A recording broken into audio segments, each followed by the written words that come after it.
America, spread your golden wings. I am Warden Wilson Mutua, and I am happy to welcome you to Harambe Wildlife Reserve.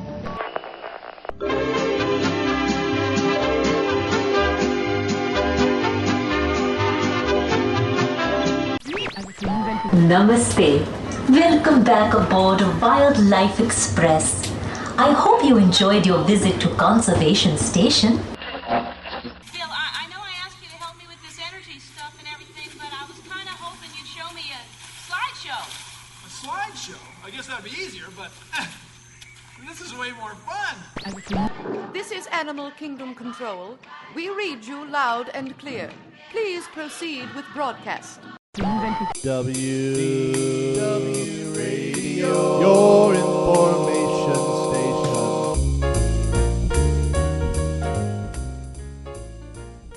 Welcome to the WDW Radio Show, your Walt Disney World information station. This is show number 60 for the week of March 30th, 2008.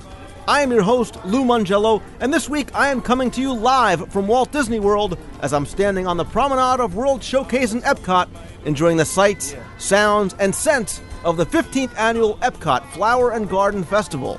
Thanks to the assistance of the Walt Disney World Company and so many wonderful cast members, I have a special show for you this week, as I not only have a review of the festival from right here in the park, but an exclusive interview with someone whose job it is to really make dreams come true, as she is Carrie Schoen, manager of the Disney Dream Squad, and she'll reveal for us what it's like to truly make magic, a day in the life of a Dream Squad cast member, what's in store for 2008, and more.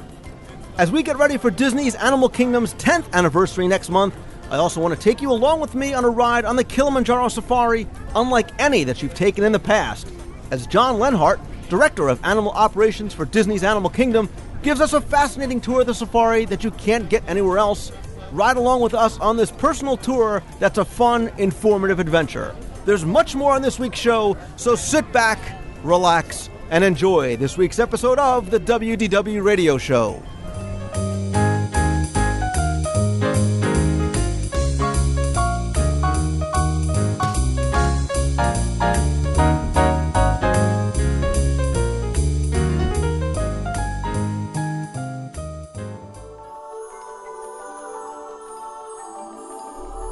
Every single day we are privileged to have a small part in making a dream come true. My daily job is making sure that those children who come through the front gate get their dreams and their wishes fulfilled. I open the park in the morning, everybody comes down to ride California Screaming. The Alice ride, the Teacup ride, Mr. Toad, Peter Pan, and the Carousel. I like to dream.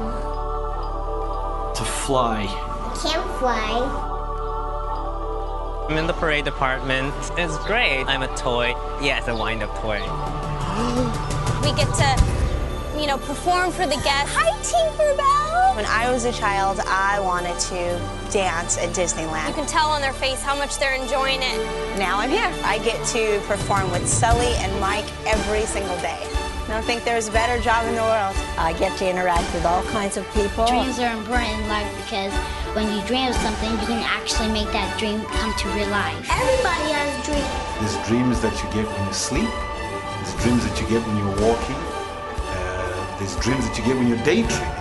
A cowboy. Being a cowboy was the greatest thing. I'm Scoop Sanderson. I'm the Main Street Gazette reporter. I sure do like watching people eat ice cream for breakfast. I would love the idea of going into space. Fun. I actually did want to be an astronaut growing up. That's what happened.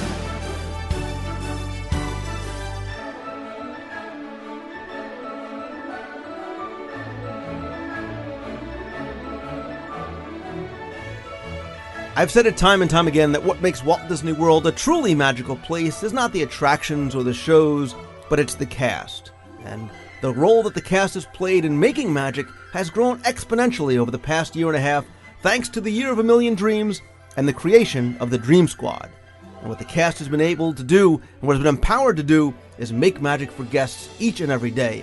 I've had a chance to sit down and meet and chat with Carrie Schoen, who's the area manager for the Dream Squad at Walt Disney World. She's going to tell us about what she does, the Year of a Million Dreams, and explain for everyone what's taking place not just at all the Disney parks, but of course, right here at Walt Disney World. Well, the Year of a Million Dreams has had a tremendous impact, like you've said, over the Walt Disney World Resort, as well as the Disneyland Resort out in California. And the Dream Squad plays a key role in making that dream come true for our guests. We're responsible for delivering approximately 1 million prizes this year as part of the Disney Dreams giveaway. What that consists of is anything from a Dream Fast Pass, which will give the guests the entitlement to ride each Fast Pass attraction in that park one time without any wait, or very cool Dream Ears, which I'll get to show you, Nights in Cinderella's Castle Suite, which is truly an unbelievable, remarkable experience, or trips around the world where the guests will have the opportunity to be the Grand Marshal in each of the Disney parades all around the world, including Hong Kong, Tokyo, and Paris. So every single day, that's what we do. We award prizes and talk to the guests and create magical moments.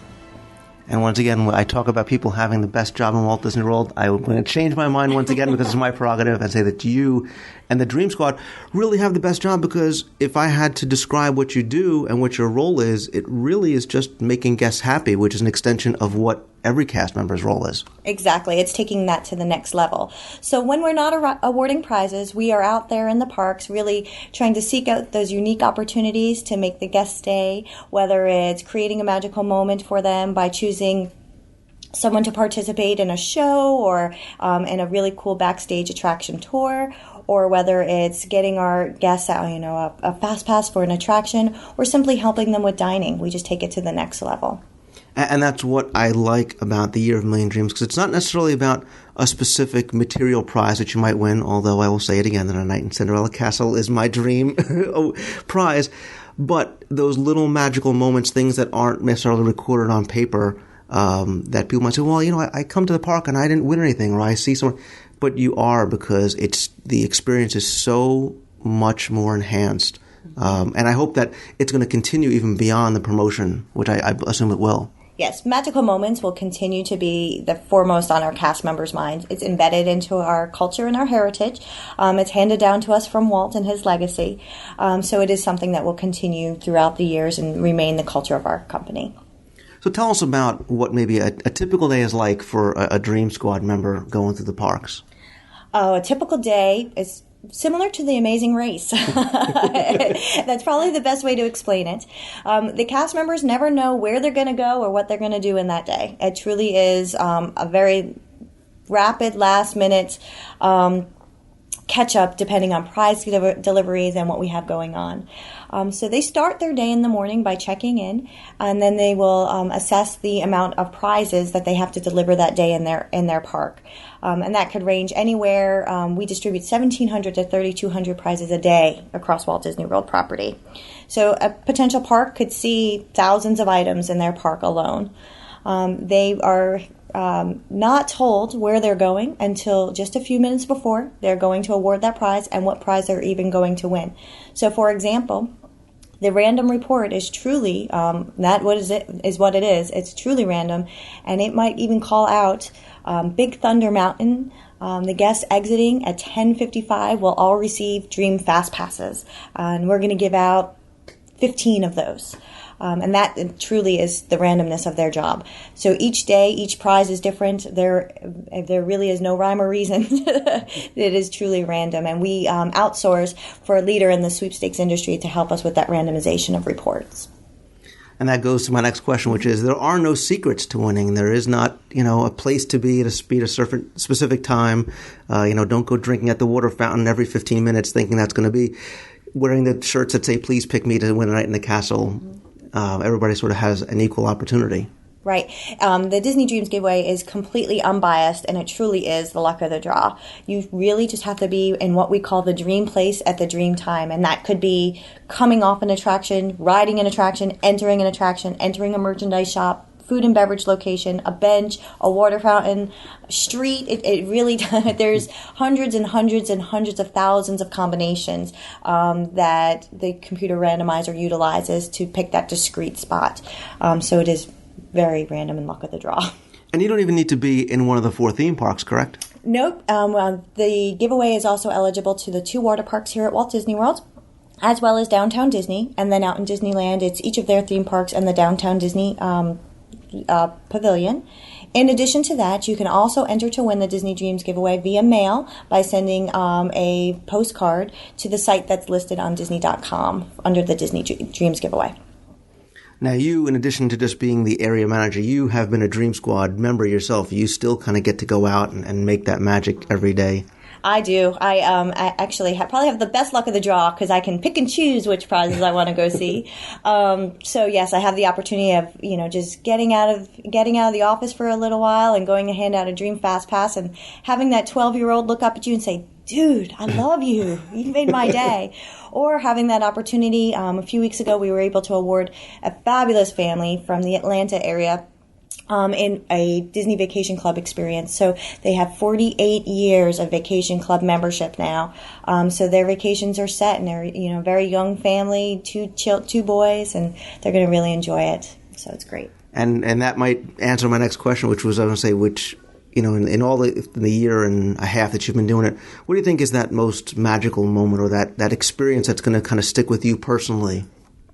Oh, there is so many. Probably one of my favorite stories, though, is there was a young girl by the name of Annie that was able to win an Adventures by Disney trip over to Europe.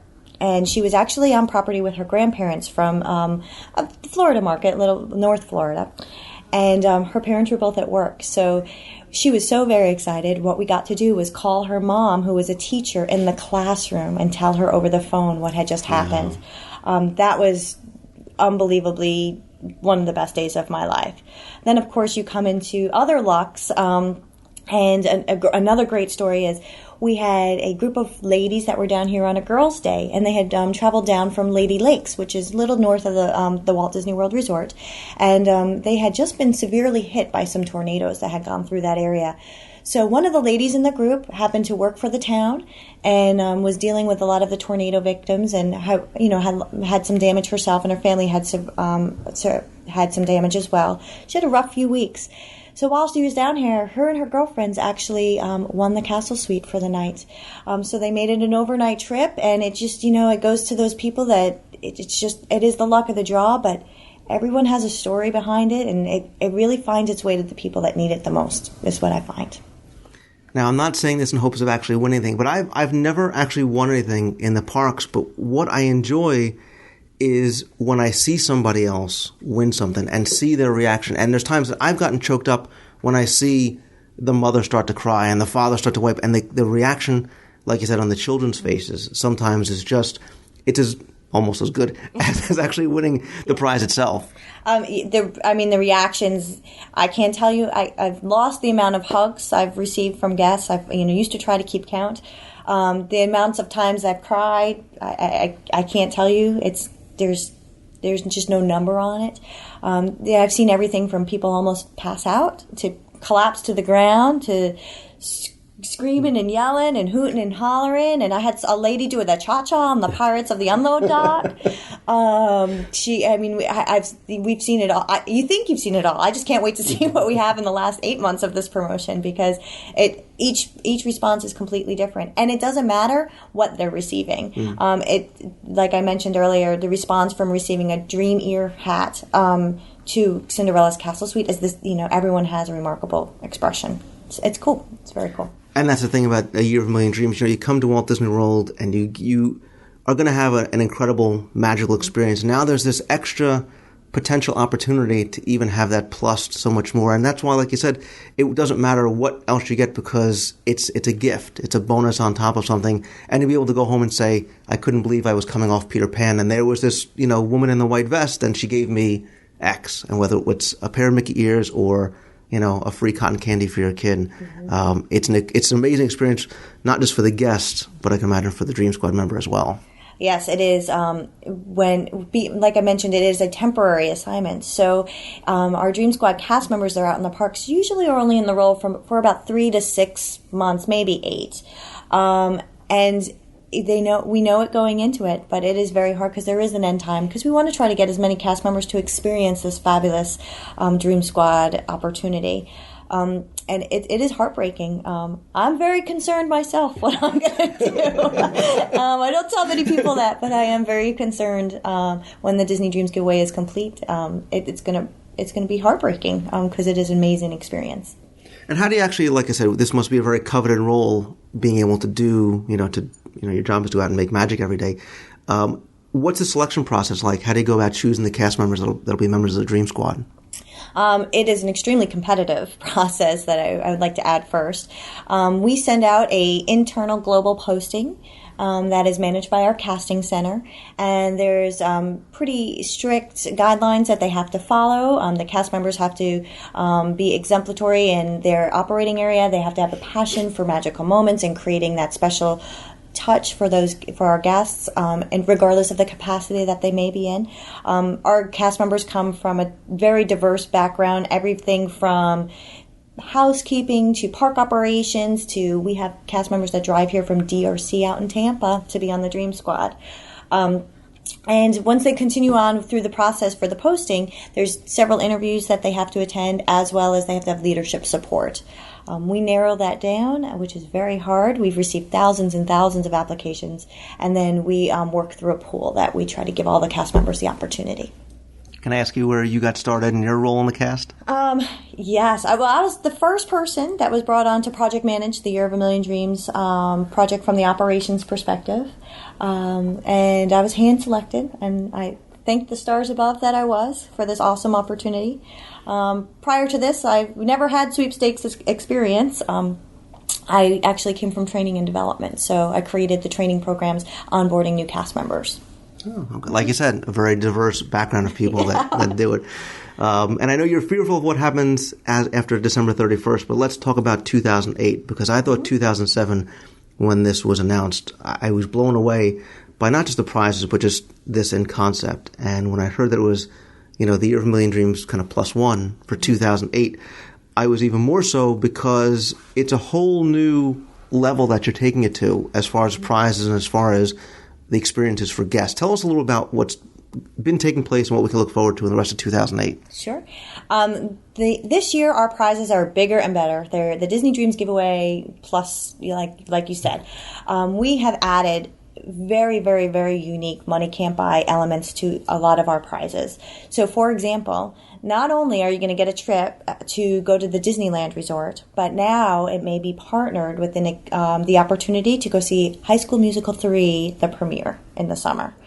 Teenage girls are screaming right now. Exactly.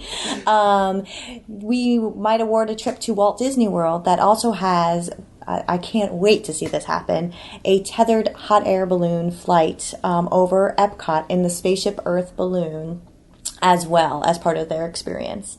The guy that's interviewing you is jumping up and down in his seat. Yeah, exactly. We have several Disney cruise line packages that we're also giving away. And, for example, one might be to the Mexican Riviera that'll be partnered with a overnight stay at the Disneyland Resort, and you'll get to stay in the Pirate Suite, which is very exclusive to the Disneyland Resort. So taking it to that next level and just blowing it out of the park. Each and every day, we also give out several prizes locally here at Walt Disney World that happen that day. So we have maintained the castle, and that prize has stayed pretty much the same, but we've introduced several other money can't buy event packages, as we like to call them. For example, you might be greeted in the morning by Dream Squad and told that you have just won that day lunch with a view in the Magic Kingdom. So you're going to sit in the Rose Garden and have Cinderella's castle in the background while you eat a catered lunch prepared by our Disney chefs. You might also have the opportunity while over at Animal Kingdom to get a very exclusive backstage safari in this really cool open air vehicle with a animal keeper that works out there every single day, and then that's also partnered with a dinner experience over at Tusker House. So taking those things that we do each and every day and plussing them up and giving our bigger and better dreams. That's amazing, and I think so many of us don't even realize the potential prizes that are out there, because we think either, we see people with ears or the fast passes, and we think maybe the next level is just the castle or the DVC, and there's so much in between that goes on. And you talk about these money can't buy experiences, and that's what it is, and things that will create obviously lifelong memories for guests. Yes, they will walk away and they will never forget the experience that they just went through here at the Walt Disney Resort or out in Disneyland. It is, there's sometimes you can't put words around it. It is that amazing. And that's exactly what I was going to next. It's one of these things that you can't necessarily quantify the experience probably from a guest perspective and certainly not from a cast member perspective. And we talk about money can't buy experiences. Money doesn't have to buy it too, because even if you can't get out to Walt Disney World, like I said, you still can enter by mail and online. And I think wasn't a big prize just awarded to somebody who registered via postcard? Actually, there was a prize for the 2007 Disney Dreams giveaway that was awarded via mail, and that was for the Disney Vacation Club. So they won it just by entering and sending a postcard in. And that information is located on DisneyParks.com, so you can see it there. Excellent. I'll put a link to all the information in the show notes for this week. But beyond 2008, and I know we're only not even in April yet, but we're thinking ahead, and not only your job security, but what us for guests. We touched on it briefly before. I think what I enjoy so much is the empowerment of the cast members, and you can see almost a marked difference in them because they know they can do so many things, even if it's just not on their list, whether it's giving a kid a cookie, whether it's just a balloon, a smile, something else. I assume we're going to see that, obviously, 2008 and beyond. Yeah, the legendary guest service that Disney is known for, of course, will continue to evolve and grow into 2009 and beyond that. So that is something that that will stay the culture of our company. We will continue to provide that legendary service to each and every one of our guests. Magical Moments will continue to be the culture of our company. And other than that, I'm sure there'll be something else cool that comes along, but I don't know at this time what that is. I wasn't going to ask you what's next, but I was kind of asking you what was next. Yeah. Guest service, that's what's next, always. So I promised to stop following the Dream Squad cast members around now that I know that it's completely random. Carrie, what about after the dreams have been given out? I mean, like you said, we talk about guests just probably, losing their minds in the parks when they realize, and dancing or singing, whatever it might be. What about after they've been given the prize? You ever hear back from anybody and maybe sort of, kind of get that bonus reward on your end? Actually, yes, Lou. I have made several lifelong friends, I believe, from the promotion. The amount of mail I receive here at Walt Disney World is pretty high. We receive letters from guests from everything from the Dream Ears, like I mentioned, to the Castle Suite, to trips. And they get home and then it sinks in what just happened. And they send them the cutest, most memorable letters or items as well. For example, we had a family from Montana that makes coffee, and what they did is they created, for all of the cast members involved in their awarding, an exclusive blend, which they call the Castle Winners blend, and it's just extremely nice and thoughtful because we really made that impact on their lives. So regardless if it's a postcard or even just a picture or a quick email that says thank you so much for all that you've done, those come in each and every day. I can look forward to something like that. It's great. Yeah, and talk about making your job even more rewarding when they take the time to let you know. And you're showing me the Glacier Coffee Roasters Castle Winner blend with the family on there, so that must just be something that you'll be able to take with you for a long time. Yeah, the amount of collateral alone just from the winner's file, they've nicknamed it here the Feel Good file. So people, when they actually have maybe they are searching for a little bit of pixie dust, they'll come to me and say, hey, you have any new pixie dust you can share for me? And I sit them down with a big file and just enjoy, because it's a beautiful scrapbook that we have of the past few months. Well, I can say on behalf of every guest that comes here, thanks to you and everybody in the Dream Squad, and really all of the 62,000 cast members for what you do, because that's why we come back, and that's why we come here. And this just takes it up to a whole nother level that's not only special for us, but obviously special for you as well. And it's nice to hear that it means so much to you. This isn't a job. This is just really about making people happy, and you really take it home and take it personally. Well, thank you. It is not just a job. I thank everyone that has made this possible. Every day as I drive into work, I think, wow, I am the luckiest girl in the world to go and work at such a magical place. And then when you drive home, you're like, wow, I just did that today. It is amazing. And regardless, what role you have here at the parks, I feel all of our cast members have that same passion and commitment. It all takes teamwork to make the dream work. So we really pride ourselves in that, and we continue to drive that legacy that Walt established for us. Well, again, you're doing an exceptional job, and I know that we're all looking forward to what's to come in 2008 and beyond. So, Carrie Schoen, area manager for Disney's Dream Squad, thank you so much, not only for taking your time today, but for everything that you guys do each and every day. And thank you very much for having me.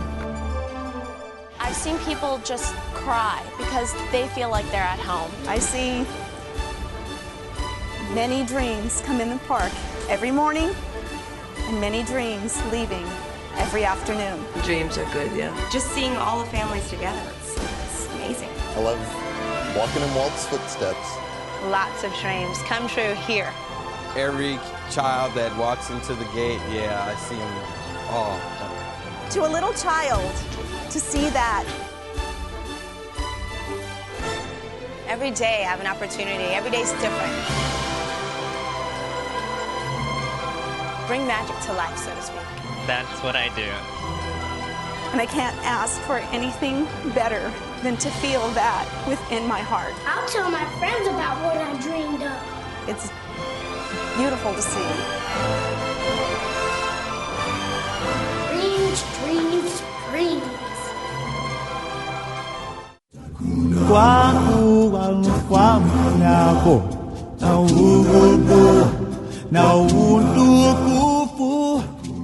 With April 22nd marking the 10th anniversary of the opening of Disney's Animal Kingdom, over the next few weeks, I'm going to celebrate this occasion on the show with a variety of segments, highlighting not just the theme park, but more importantly, the message and meaning behind what you see and often what you do not see. Thanks to the help of the Walt Disney World Company and so many special cast members, I'll be bringing you exclusive interviews with a number of cast members who work backstage to keep what you see on stage truly magical, as well as live audio and other segments that I believe will both educate and entertain you as well. This week, join me on a journey aboard the Kilimanjaro Safari as John Lenhart, who's the Director of Animal Operations for Disney's animal programs at the Walt Disney World Resort, gives us a very unique look at not just the safari itself, but the animals that roam the savannah and the work that goes on backstage to bring this amazing experience to life. As the Animal Operations Director, John oversees Disney's Animal Husbandry Department, which is comprised of more than 260 animal care professionals, including animal keepers, zoological managers, and curators. His team is responsible for determining the animal collection composition and for more than 1,600 animals and 300 species at Disney's Animal Kingdom and Disney's Animal Kingdom Lodge. So close your eyes and climb aboard with me as John paints a virtual picture for you of the beauty, majesty, and awe-inspiring work that goes on to bring Africa to Disney's Animal Kingdom. Enjoy. Okay, welcome to Kilimanjaro Safari. How many of you have been on this before? Raise your hand. Vast majority, okay. So we'll give you a little bit of the backstage piece. We've got about 30 minutes, which is maybe 8 to 10 minutes longer than the normal ride, and we're not going to have the normal storyline that goes with it. But I'll tell you a little bit about our management aspects of our safari, and we're going to pull off at a couple of places just for a few extra minutes so you can sit and watch and maybe take a few photos. We'll stop out in the major area of the West Savannah, see what we can see there, and we'll take a little brief moment to stop in front of elephants just to appease me, because that's more important than anything else. A lot of people don't realize that there's a very structured management program to our savannas out here. Many people think the animals roam free there 24 hours a day, that their life is unencumbered by our management, but that's not true. The animals are out throughout the vast majority of sunlight hours, but at the end of the day, we call all of our animals back in to their night house, or virtually all of the animals. The flamingos actually stay out all the time. But almost all of the other animals come back into a night holding area. There are 9 different sites around the savannas where the animals leave, come into the night holding area. And we do that for a number of reasons. One, you saw the elephants being bathed this morning. So it's about getting close up to the animals on a daily basis to make sure everything's all right. The second is we want to be able to make sure that their diet is supplemented in the appropriate way. When they're out on the savannah, it's like your kids in a candy store. They're eating whatever they want. When we get them back inside, we feed them very specific balanced, nutritionally appropriate food, and that keeps them healthy and well managed. The third piece is what people don't realize is we actually have a lot of maintenance to do in our savanna areas, and we bring the animals off so we can safely go out there and do the work we need to do. One of the things is planting. It looks beautiful out there, but it takes about 1,000 plants replanted every night on average to maintain the appearance of the savanna. The reason is everything that we plant out there is what's for lunch for most of the species that are there. So they literally go, oh boy, food, let's go. My first day that we let the elephants out into their habitat, I was standing with the curator of horticulture and all the landscape team, and the elephants came out and it was just densely, had been growing for 2.5 years.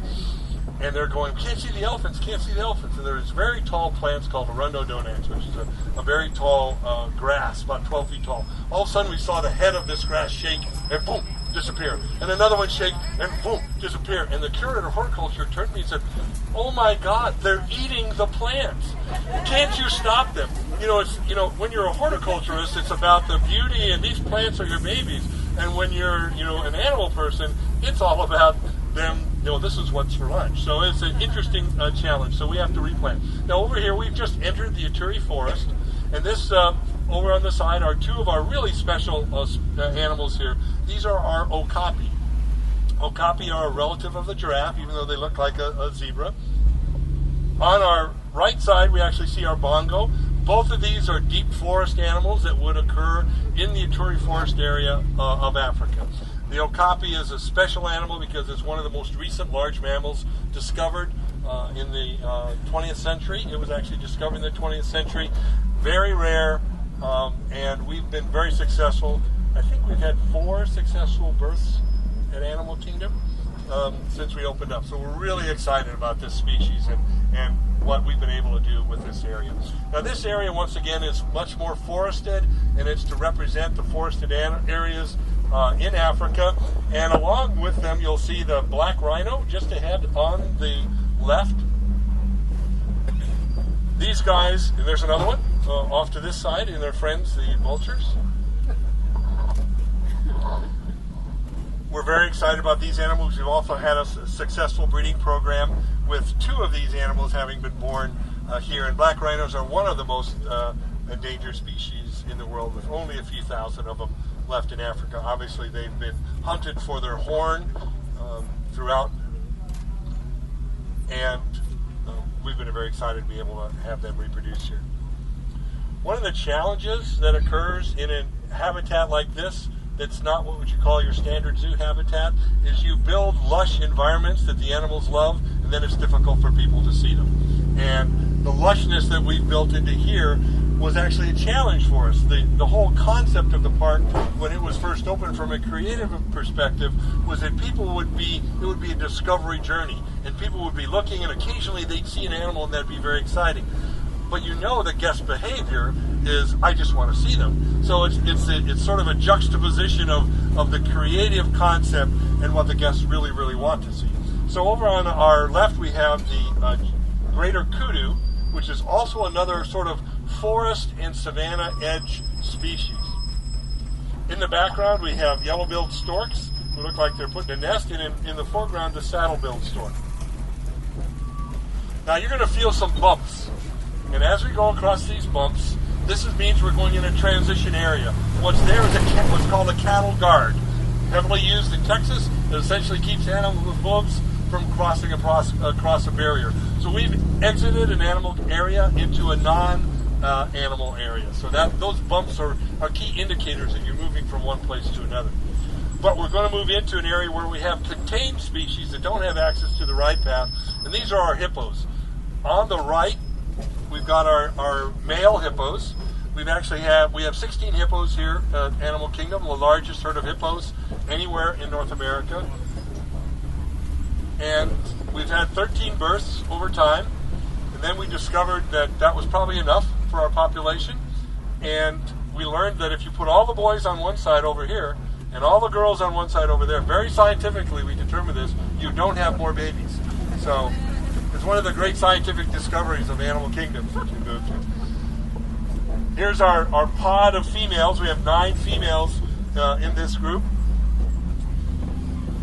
And really interesting is we have the pink-backed pelicans and some cormorants who are nesting on these areas. The pink-backed pelicans we actually had in 3 different areas so far at Animal Kingdom over the 9 years that we've had them. We had them in an elephant pool, and then we had them in the rhino pool, but it wasn't until we moved them about 1.5 to 2 years ago into this area that they started reproducing. And now we've had great success with that species reproducing, and I think we've got 6 chicks and more eggs so far. 7 chicks so far. So we're really excited about that success story. On the left, once again, the one place where people think these are all animatronic, but not so much. These are the real deal. These are Nile crocodiles. We have 27 males in this group, and interestingly enough, they were FedExed overnight from a crocodile farm in South Africa. That's how we received them. They deliver anywhere, anytime. FedEx was a great partner when we opened up Animal Kingdom and did most of our animal transport for us. These guys came in individual boxes. They were about 6 feet long, maybe 100, 150 pounds. Now we have some 11, 12, 13 footers who weigh over 400 pounds. So they've done quite a bit of growing in the time that we've been here. So we're now going to cross over another set of bumps, which will be joining another animal area. This is what's called our West Savannah. This is our large safari area where many of the hoofstock animals that you would expect to see in Africa will be seen. We hopefully will see some giraffes, some wildebeest, even some Ankole cattle. But there's the bump, and that's what keeps the animals from going outside of this contained habitat. Now at night we actually have gates that we close off, and then all the animals are actually called in by auditory cue. Like you saw the elephants being cued to do what they do, we have a specific sound for each species. When that sound comes, those animals know it's time to move back into their night habitat. So they actually will begin their shift at the end of the day. They also read behaviorally. When the vehicles stop running, they go, oh, it's time to go home, and they head back to their night houses. They learn very quickly. And then they're reinforced in that by the food that they get, which is different than they get when they're out here on the savannah. So this area of the savannah is one we call the tree save area. Every other plant that you will see at Disney's Animal Kingdom was planted. These trees are part of the original landscape of Animal Kingdom and the only ones that exist from the original park land. Now, all around this area, you notice that you do not see anything that makes you think you're at some theme park in Central Florida. The design of this was purposefully so that we would represent Africa as it is today. So we have actually an 18-foot berm which hides all of our back-of-house holding facilities, that the animals will then have areas that they shift through so that you can't see the building, but they know where they're going. So for example, the giraffe barn, which is very tall, sits right behind this berm on the side. And the plantings are all very strategically placed to make sure that the experience out here is not broken for anybody who's out here on the savannah.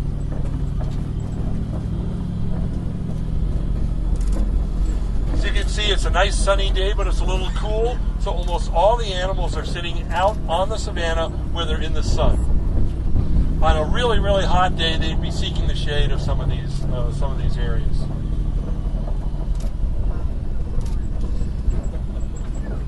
Yeah, this is great. We're actually going to pull off to the side up ahead a little ways and just take a few moments to kind of look at the species we have out here on the savannah. All of these are open grass, open area species. Very good question. Is there an effort to keep them congregating in any one particular area? And the answer is actually no. We do feed browse in specific areas to stimulate movement, but anytime you come on the safari, the animals will be doing what the animals do in general. We do have a few feeding places that'll attract them, but throughout the day we'll only feed those, refurbish those a couple of times. Yeah, if we could just pull off to the left up here, just off the side of the road, we'll get a chance to look out. So some of the species are all sort of sharing this short grass area. You can see the wildebeest to the far right. Then the largest species of antelope is the eland. In amongst the eland are those small species which are Thompson's gazelles. To the left of the zebra, which is also mixed in there, are some impala, which are the larger sort of cinnamon-colored animals. And then closest to us are actually a domestic species, the Ancole cattle. And those are those huge cattle with the very large, this is great right here, very large horns. We added those to our collection after we opened the park because we wanted to represent the competition that occurs between the domestic species and wildlife throughout Africa, where herding and the pastoral life competes with wildlife for resources like food. And then we have our giraffe. You can see there, this is actually the pathway that goes back to the giraffe holding barn. And these are our male and one of our females. We have another female who's back in the back now because she's just about ready to have a baby. And we like to keep them back in the area until they have the baby and the baby's up and moving around well before we reintroduce them out to the savannah. These guys are just catching some midday sun, which is very pleasant for them. And they've also put themselves in an area where they've got a little bit of break from any cooler wind. So they utilize the space here quite well. And what we tried to develop in this program is all the opportunities that they would have in the wild to manage themselves from a temperature perspective, keeping out of the wind, getting into the wind, into the sun, whatever they need to do. You can actually pull ahead if you want. Yeah. Any questions?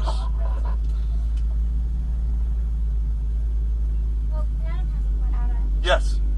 Do the animals, do they adapt well to the climate changes that we have here in Florida? Yeah, the question is, do the animals adapt well to our climate changes in Florida?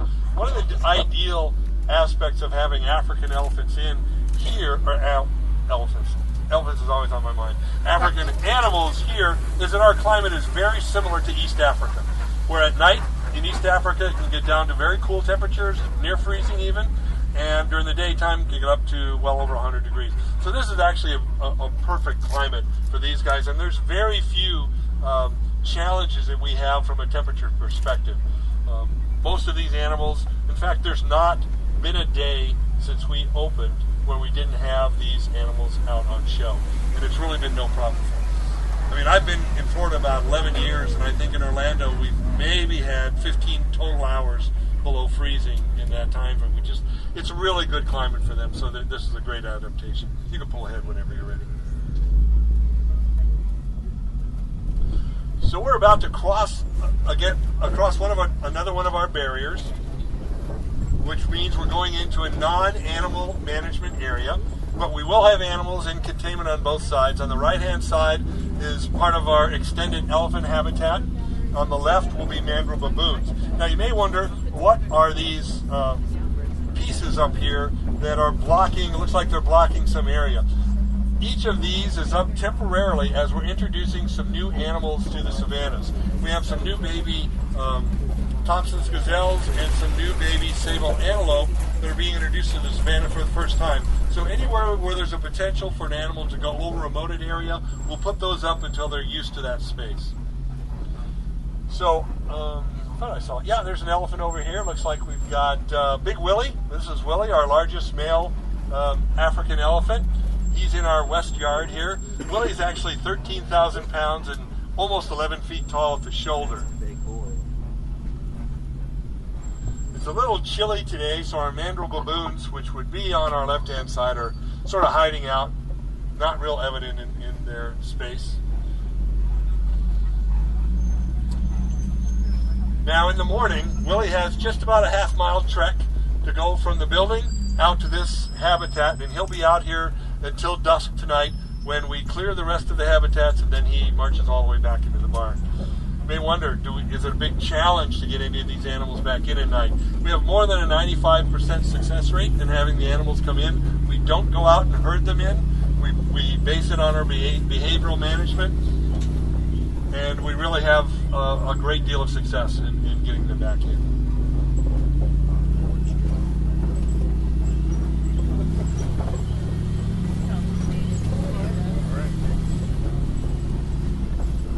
Now, one of the important aspects of what we need to do in our savannas is keep them healthy. So every night our horticulture team comes out. They actually have to get on the savanna, so that's why we make sure the wildebeest and the zebras are in their night holding. Also, during hurricanes, it's really critical that we have safe places for all our animals. So the same places that our animals go every night is their hurricane ride-out space. So it's nothing new for them. Hurricane comes, we just bring them in like we do any other night, but we have ride-out crews of keepers and managers that actually stay in those those animal areas, and they are managed. Now, this bridge we're going under is actually the bridge that Willie the elephant has to go over every night to get back to his barn. We have a gate at each end, and it was really interesting when we first opened the park. We weren't sure the elephants would want to cross that bridge at all. And when they came across it, they actually stood and watched the vehicles go under it. They thought it was really neat. They'd go look at one side, then they'd run to the other side. Wow, did you see that? That truck went underneath there. So it turned out to be no problem whatsoever. And on our left now is our what we call sort of our family yard. And as we'll go across another barrier, and then we'll pull off to the side. You may want to stand up to look over the burlap. But our family group is out here, and there should be 6 animals, 2 mothers and their 3- and 2-year-old calves. And then I think this may be our little boy elephant right over here. Nope, that's Mom. That's Donna. She's our newest mom. So we're going to feel the bump, which means we've once again re-entered an animal containment area. We're going to pull off to the right-hand side and just kind of see if we can see our herd here. One of the things that I've always really enjoyed about our facility is you can have 6 elephants in our facility and still have trouble seeing them. So it's kind of in some ways it's a little tough for our guests, but in other ways it's really neat to know that we can actually lose elephants in our habitat, and they feel good. So in the background, you can feel free to stand up. We'll be here for a couple of minutes. Some of our elephant herd. The big female that you see there is Rafiki. She is our sort of our matriarch and leader of this family group. She's the oldest female in the group, but she is non-reproductive. For whatever reason, she's never cycled and never bred. But behind her is our little male. I think that's our little boy. Actually, I can't see who that is right now. Bus is coming. Is that too funny, or is that Kianga? The kids are growing so much I can't tell them apart. I can't tell who that is. Is it too funny? I think that's our little 5-year-old boy. And there's 2 other adult female, one other adult female and 2 other calves out there hiding somewhere.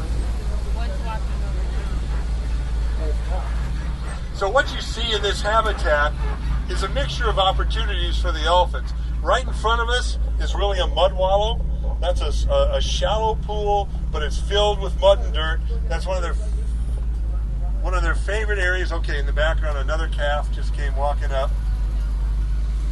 I think those are our 2 little girls. Yeah, there comes Mama Vasha. Now Vasha is the mother of the farthest calf, Kianga, and then Nadira, who's second, her mother is the elephant that's closest to us. And the little boy he's hiding out somewhere doing his own thing. We're really excited about this group forming into a herd because all these elephants came from other institutions originally and were put together in hopes that they would form a family group and reproduce. It was great to watch these groups change over time because none of them had offspring before they came to Animal Kingdom. 10 minutes? Okay. Once they started having their babies, it was great to watch them change their behavior and become maternal. They really started to understand what it was like to be mothers, and their focus went from being, I'm just an elephant in this group of elephants, to I have a purpose in life, I'm raising this calf, and as a member of this social group, we all have a responsibility to look after the calves. All of the females look after all of the calves. And it was very interesting because one of our females, Vasha, actually nurses both of the younger calves. Whenever, first thing, as soon as Kianga comes out and sees her in the morning, she runs up and nurses on her. That's very unusual. Usually mothers don't allow other calves to nurse with them, but it's just something that she's taken on and seems to do quite well with. You can see these guys are just hanging out. We actually provide about 800 pounds of fresh cut grasses, tree limbs every morning. Most of it is grown right here on Disney's Animal Kingdom. We actually have a tree farm just north of us where we've planted about 90 acres where we grow fresh food for our animals every day. And about 800 pounds of that is spread out through the habitat each day. So they spend the day foraging just like they would in the wild. And that's been one of our goals. You saw the one side, which is the daily management that we do. We want to make sure these animals are well cared for, so they need to participate in their daily care. But secondarily, we also want them to be elephants. So when they're out here, they are doing what elephants do, and they're in the social structure that is normal for them, and they seem to have done just really, really well here. As we move forward, you'll see other aspects of the habitat. Obviously, you have quite a bit of shade built into it. This is a large pool. It goes to 12 feet deep. And in the warm weather, particularly if you get a nice rain, they'll all be in here playing and swimming.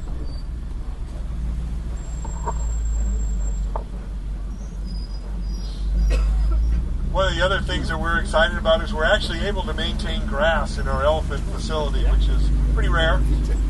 They do quite a bit of damage to the ground, but in the background, actually, you can see one of our other bulls. That's actually Bull Waggy and his girlfriend Tumpy, who's over on the left. They've been newly introduced here to Animal Kingdom. Bull Waggy, they're both born in zoos in North America, and Bull Waggy came about 2 years ago, and Tumpy just came in November.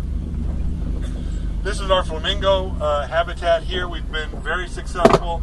All of the animals you see that don't have any pink on them are this year's offspring. I think we had 9 or 10 new hatchings this year. Okay, another set of bumps. We're crossing into a different management area. This is what we call the East Savannah. So we have a different group of species over here. We have our scimitar horned oryx, which are on the left-hand side. They're actually a species that is extinct in the wild today, and we're a participant in a reintroduction program. We have some animals that have gone from our facility to other facilities to breed, and their offspring would then hopefully be reintroduced. Matt's actually been involved in a program in North Africa working for the reintroduction of this species through the Sahara-Sahel Conservation Group. We also have Bontebok and Blesbok, which are also sort of dry area, dry habitat species. And they're going to run across the road. Why do they cross the road? Yeah, they cross the road to get to the other side. Animals have right-of-way here. It's kind of interesting because people ask the question, well, isn't this difficult for the animals? As you can see, there's very limited concern by the animals for the vehicles. Most of these animals have seen the over 2 million vehicle trips through our savannas, and the vehicles are just another aspect of life on the savanna, not a problem for them, no issue whatsoever. Oh, we have some rhino over here. This is one of our male rhinos. He's up grazing on the cheetah berm. The rhinos, these guys actually have free access to the ride path. There's actually some cheetahs just in the distance. They look almost the same color in the shade on that ridge as the ground. They're just past that sunspot on that far ridge. There's 2 of them laying with their back to us, their heads sticking up.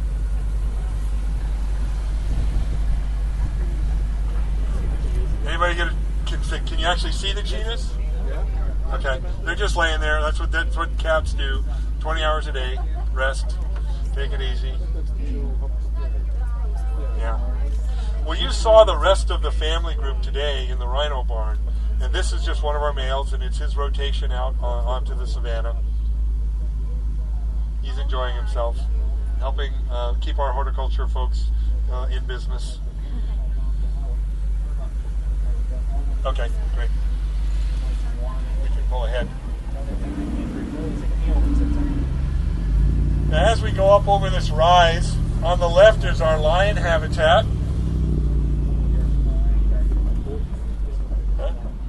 I can just see on the top ridge the cinnamon color of the lions doing, once again, what big cats do, sleep most of the time, just laying up there catching the rays and enjoying life.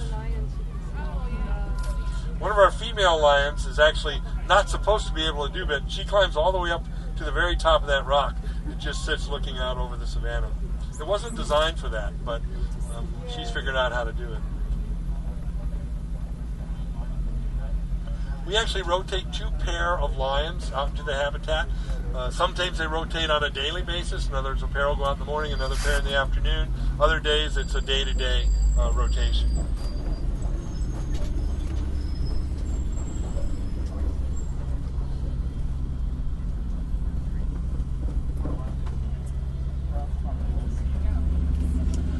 Over in the distance, you can see some of our ostrich. They frequently sit in the right path and slow down our vehicles on a regular basis. They seem to have, the keepers actually are out here in vehicles in case those kinds of things happen, because the ride vehicles are not allowed to do anything but stop and wait for the animals to move. So the keepers can come out and then they can help manage the elephant or the animals off the ride path. The elephants hopefully are never on the right path.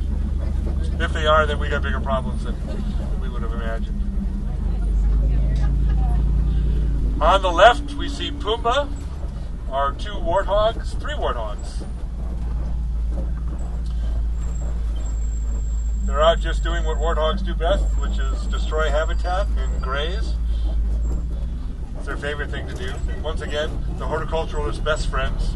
It's a lifetime job being a horticulturalist here at Disney's Animal Kingdom.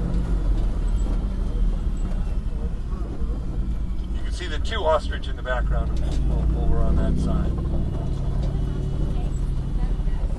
Well, it is a nest. Our ostrich, we have all female ostrich.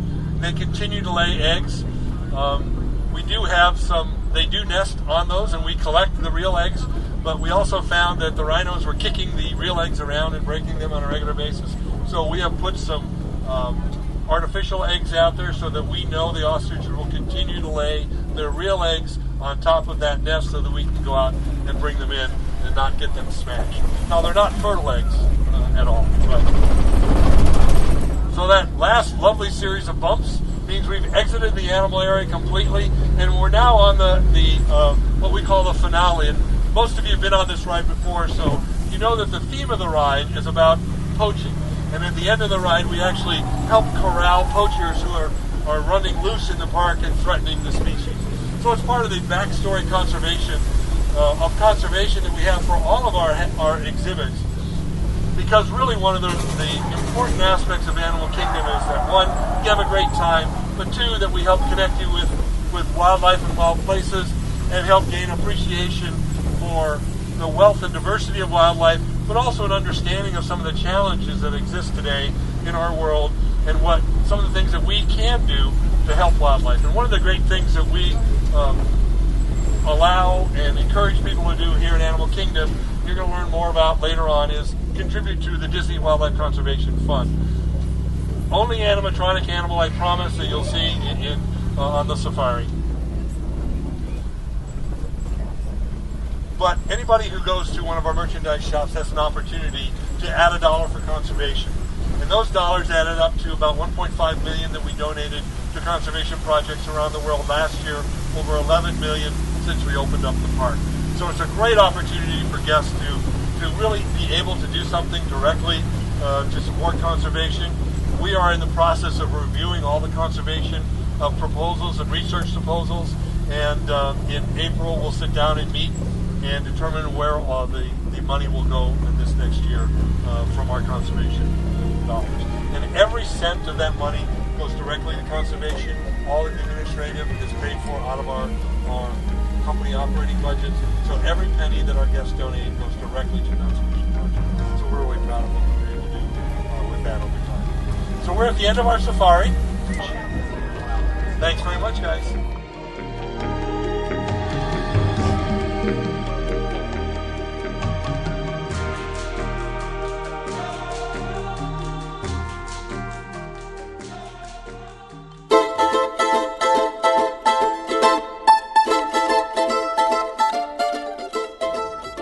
If you've never visited Walt Disney World during Epcot's International Flower and Garden Festival, stop what you're doing, put down your iPod, tell your boss you're leaving, pick up the rest of your family, and head to Walt Disney World before June 1st because you are missing something truly memorable and spectacular.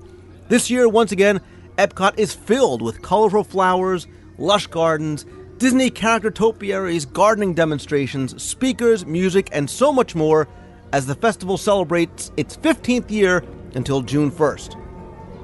I am actually coming to you live from this year's festival, and I can tell you that it is bigger and better than ever, and this year's theme is Fun in the Sun, and that is evident from the moment you step through the gates in Future World. You're greeted by a scene inspired by the 1937 film Hawaiian Holiday, where you encounter a 14-foot-tall topiary of Goofy catching a wave, as well as Mickey and Minnie lounging on a beach, surrounded by beach balls and life preservers, all made from plants and flowers, of course. Beyond Interventions Plaza, you're going to find Stitch keeping watch from atop his lifeguard stand, and throughout World Showcase, there are dozens more topiaries of characters, including Snow White and the Seven Dwarfs near Germany, the Three Caballeros near Mexico, and more than 30 others. One of my personal favorites is the Peter Pan Neverland Garden. That's along the Imagination Walkway, which has a spectacular Captain Hook and Tick-Tock Croc. That's right next to the children's play area. And if you ever wondered how those topiaries are created, well, they're actually thanks to the combined efforts of cast members from a number of different disciplines, and each takes more than a month to complete. They actually start out as models created by Walt Disney Imagineering. Now, they ensure that the characters are portrayed correctly, and they also monitor the progress of the topiary throughout the various stages to ensure character integrity in the final version. Then welders create the frames, which are much, much smaller than the finished product, to allow for plant growth, before the nursery cast members install an internal irrigation system. Now that means that they get watered from the inside out, which saves both labor and water costs, as cast members don't have to walk around and hand water each figure.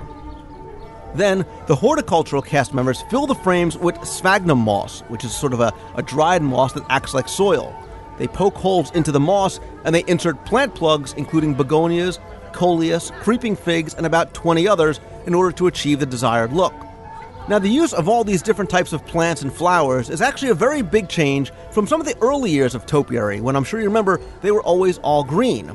Now, horticultural cast members can paint details onto dried plant materials to create faces, eyes, and even expressions onto the characters, and if you walk around the festival, you can definitely see some examples of that throughout both World Showcase and Future World. And actually, one of my personal favorite topiary exhibits this year, and a good example of the use of this technique, is over in China, where they have the Chinese zodiac topiaries, where you can not only learn about the Chinese zodiac animals, but you can find your own year and see it presented in topiary form. They have the dragon, the rat, the pig, the monkey, all the different zodiac symbols. They're actually beautiful and gives you a chance to sort of walk around and wander through the Chinese pavilion. Now, in addition to just the topiaries, there's a lot of new offerings this year that I noticed and really enjoyed, including the Green Garden. That's over in Interventions East. That shows you how you can create an environmentally friendly garden on your own without a lot of input and, more importantly, not a lot of time. Another personal favorite of mine was the English Tea Garden over in the UK. That not only teaches you the history and really the art of blending tea, but it also displays the various tea plants in sort of these larger-than-life teacups. There's also a free 20-minute guided tour at the Tea Caddy shop every Friday, Saturday, and Sunday at 2:30, 3:30, and 5 o'clock p.m. Over at the American Adventure, the Kitchen Garden shows you how you can create a wonderful garden with herbs and plants, even if you don't have much space or even a backyard at all. If you're facing the pavilion, it's over off to the right-hand side, right near the exit to the shop. In France, the Fragrance Garden is amazing, and you can really take your time and close your eyes and enjoy the amazing scents from the gardens and really see the relationships between the plants and the fragrances and the perfumes that are created from them. Here as well, there's also a free tour that leaves at 2, 4, and 6 p.m. daily from the Guerlain shop. I really wandered through this pavilion as I never had done before, really sort of taking the time to savor all the different plants and flowers. The topiaries are shaped like perfume bottles, very intricately done. There's also little interactive stations where you can lift a board and smell a Guerlain fragrance and then see and smell the plants that are used to create it, and it's actually really quite fascinating. Another one that I really always enjoy is the bonsai collection. That's over in Japan. Here, you can once again stroll through the gardens as well as along the shores of the World Showcase Lagoon. Right near the Torii Gate, you can learn about the amazing dwarf trees, many of which are decades old. It's very serene, and again, I found myself kind of spending a great deal of time just wandering the pavilion and the promenade. This is not just for adults, I should be clear. There's a lot of stuff here for kids to do as well, and I actually took my kids with me on this trip, and they really had a great time. One of my favorites and theirs as well was Minnie's Magnificent Butterfly Garden. That's on the walkway to Test Track. Inside, there are literally hundreds of these free-flying butterflies that often will land on you or land on your kids. And to see the faces of the kids inside, and that's kids of every age, was really wonderful. And something else that's notable about this exhibit is that it's sponsored by Claritin. And if you are an allergy sufferer, or you know somebody that is, my wife and I both are, you should really take some time walking the path to the garden to learn some more about the myths and the facts about seasonal and other kinds of allergies. I actually learned a great deal along the way. And it's also a great place to check out what one of my favorite little quote-unquote hidden details in Future World is, and that's the flower beds that are arranged as nautical flags located near the Odyssey building. You can kind of see it from the backside as you're walking along this path. The flags represent the letters Alpha, Bravo, etc., and they actually spell out a message that can be decoded by guests. So it kind of gives you a little challenge to do there as well. But again, I was talking about things for kids to do, and of course there's Kid Cop fun stops throughout Future World and World Showcase, but there's a lot more as well. One that I really particularly enjoyed, and so did my kids, was over in Germany. Now, not only can they just enjoy the miniature train exhibit, which is back, by the way, but the Ladybug release, which is at 1 and 3 p.m., and that is really sort of demonstrates just one of the ways that Disney controls pets, and it's kind of interesting as an adult to learn more about this. It's what Disney calls their good bug, bad bug pest management system. And here, the horticultural cast members, really in an effort to stay away from harmful pesticides and chemicals, they use a system whereby certain bugs that pollinate plants and contribute to the decay of organic matter and attack insects are sort of clarified as quote-unquote good bugs, like our friend the ladybug. And the bad bug, and those are ones that are harmful to the environment, are treated by one of these 8 different good bugs, which naturally eliminate the source of the landscape's decay. So, for example, our little friend the ladybug actually eats up to 5,000 bad bugs in its lifetime. So it's thanks to programs like this that make you not see Disney walking around or flying around spraying pesticides throughout the year. It's a great learning experience both for kids and adults, as well as in the Growing Future Gardeners exhibit right next to Germany. Again, my kids, who are almost 3 and 5 respectively, really enjoyed seeing both of those things. And again, this is just a very small sampling of what the Flower and Garden Festival has to offer. But there's also themed weekends that are coming in the next few weeks. They include Art in the Garden from April 4th to the 6th, the Green Exhibit from the 18th through the 20th, which is going to show you how to reduce waste in your home and community. That's actually something I'd like to get down there and go see. I Dig Bugs from the 25th through the 27th. May 2nd through the 4th is the Florida Farmers Market, and May 11th, of course, is the famous Mother's Day Brunch. There's plenty more, like I said, to do. There's speakers, there's tours of the gardens, there's the very popular Flower Power concert series over at the American Gardens Theater. That's also included with the price of admission to the park. You should also go when you head on over and stop by over at Garden Town. That's in the old Wonders of Life Pavilion. That's where you'll find more information, some displays, demonstrations, exclusive shopping for themed merchandise, and a lot more. And speaking of shopping, one thing I forgot to mention too is that the Promenade in World Showcase is filled with a variety of different booths and vendors selling wonderful merchandise that you can only get during this time of year. There's really so much to see and so much to do here at the 15th Annual Epcot Flower and Garden Festival. In fact, I'm going to go and explore some more, grab some lunch, enjoy some of the Promenade performers, and kind of see if I can earn my green thumb. But if you want to learn more, you can call 407-WDisney, or you can go and visit disneyworld.com/flower.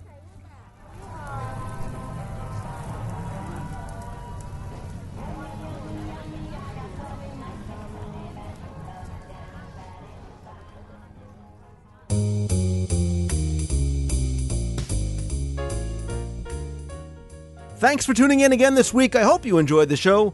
A special thanks to the Walt Disney World Company and all of the cast members who took the time to meet and speak with me this past week, including Carrie Schoen from the Disney Dream Squad and John Lenhart, Director of Animal Operations for Disney's Animal Kingdom.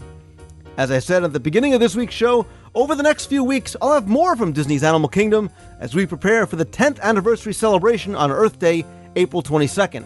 I'll once again be back in Disney's Animal Kingdom for the event, as well as the Wild Decade Gathering, and we'll have coverage for you from both of these events. Next week, I'll once again cover the latest Walt Disney World news and visit the Walt Disney World rumor mill, as well as answer more of your listener emails. And if you want to be a part of the show and get on the air, the easiest way is to simply call into the WDW Radio Show voicemail hotline at 206-202-4WDW with your questions, comments, topic suggestions, reviews, reports, or if you just want to say hello from the parks. You can also email me at lou@wdwradio.com to have your questions answered on the show. Please come by our show notes page each week at wdwradio.com, where I'll post additional information, photos, and links to the topics I cover on the show each week. There, you're also going to find links to the WDW Radio Show forums at DisneyWorldTrivia.com, where you can log in and discuss anything you heard on the show. You'll also find links to some of my recommended products and services, including many valuable trip planning resources, such as OrlandoFunTickets.com, where you can get the best price, and more importantly, the best service on authorized and official discounted Walt Disney World theme park tickets. Now, having just returned from Walt Disney World, I once again used and enjoyed my owner's locker, where I store everything from toiletries to ponchos, snacks to shampoos, and so much more. And if you find yourself lugging the same items to Walt Disney World in your suitcase over and over again, or you're running out to pick up things that you just may have forgotten at home, you may not know how or why you could use it, but trust me, that once you try your own personal owner's locker, you'll wonder how you ever vacationed without it. Visit ownerslocker.com and discover all the uses you may never have thought of for your own personal secure storage locker that's delivered to and from your resort. Also, be sure and check out the new issue of Orlando Attractions Magazine over at attractionsmagazine.com. It includes all the latest information about all the local Orlando theme parks, and in this issue, there's a photo feature on Aquatica, more about the Spaceship Earth refurbishment, a resort report on Disney's Animal Kingdom Lodge, the top pools in Orlando, and more. I also wanted to remind you that the first audio guide to Walt Disney World is available as either a CD or instantly downloadable MP3 file, complete with all artwork, at DisneyWorldTrivia.com. The first CD is Main Street USA. I'm working now on the second, which was going to be Adventureland, and I'll have a release date announcement for that soon. Also on the site, be sure to check out all the new features, including news, articles, my blog, an expanded trivia section, as well as the happiest forums on Earth. And finally, if you are the fan of the show and you want to show it, get your official WDWRadio.com t-shirts and sweatshirts from the link on the site as well. And as always, if you like the show, please review us in iTunes, and more importantly, please help spread the word and let others know about it. Have a great week, and thanks for tuning in again. See ya. Hey, Lou. This is Jeff Roney calling. And listen to your show about your review of Disneyland. And I was shocked. I mean, you've been to Disneyland before, but it seems like you didn't realize what a great park it is. So I've compiled a little list to kind of add to what you were saying about what I love about Disneyland. Okay? So, here we go. Number one, Target is right down the street and not a 30-hour drive off property to buy, like, shoes that don't cost a whole lot. Number two, DCA is actually changing. Now, I was one of the few people that thought DCA was kind of a silly idea. California Adventure in California. But anyway, it's changing, so that's good. Number three, any tram ride is short. Not long enough to balance your checkbook, plan a wedding, and sort out every conspiracy theory there is. Number four, why I think Disneyland is better than Walt Disney World. I can saunter from one park to the other. Lou, I love to saunter. I don't want to have to walk, catch a bus, a small plane, monorail, hitchhike to get from one park to another. I like to saunter. So I like to saunter from Disneyland to DCA. Number five, it's less than 10 miles from my house in California. That's why I love Disneyland instead of Walt Disney World. But anyway, glad you're kind of realizing what a great park it is, and hopefully we'll bump into each other next time you come, and I'll show you the turkey legs and the churros. So anyway, talk to you later. See ya. Bye. Hey Lou, this is John Beal from Zionsville, Indiana, and I just came back from a trip to Walt Disney World with my show choir for one of the competitions they had there.